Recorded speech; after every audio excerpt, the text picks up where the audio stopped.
Hello and welcome to NDAX. In this video, we'll talk about market orders.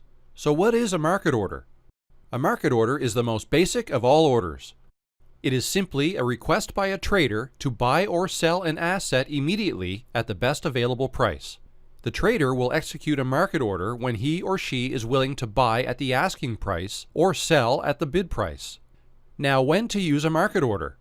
Market orders are well suited for highly liquid trading assets with tight spreads. For example, if the market is moving fast and you want to buy or sell at the best available price.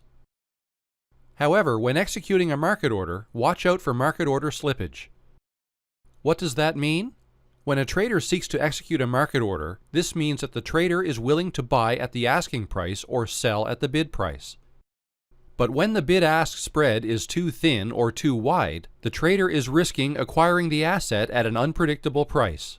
For example, say the bid-ask price of Bitcoin are at $24,300 and $24,500 respectively, with one Bitcoin available at the best ask price, which is $24,500.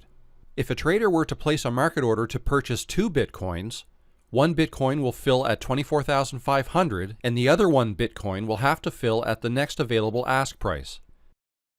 This might result in what we call an order slippage, in which the order placement might differ from the order execution. So how do you execute a market order on NDAX? Very simple. Just go to the trading window by clicking Trade on the left menu, and here select the asset you want to trade. For example, we're trading Bitcoin. Then finally, click Buy to place a buy order. Then set the order size, which is the amount you want to buy of the asset. You can set this amount either in the asset itself or in your own currency. Finally, click Place Buy Order and confirm the order. You can see this order added to your recent trades. Same thing with the sell order.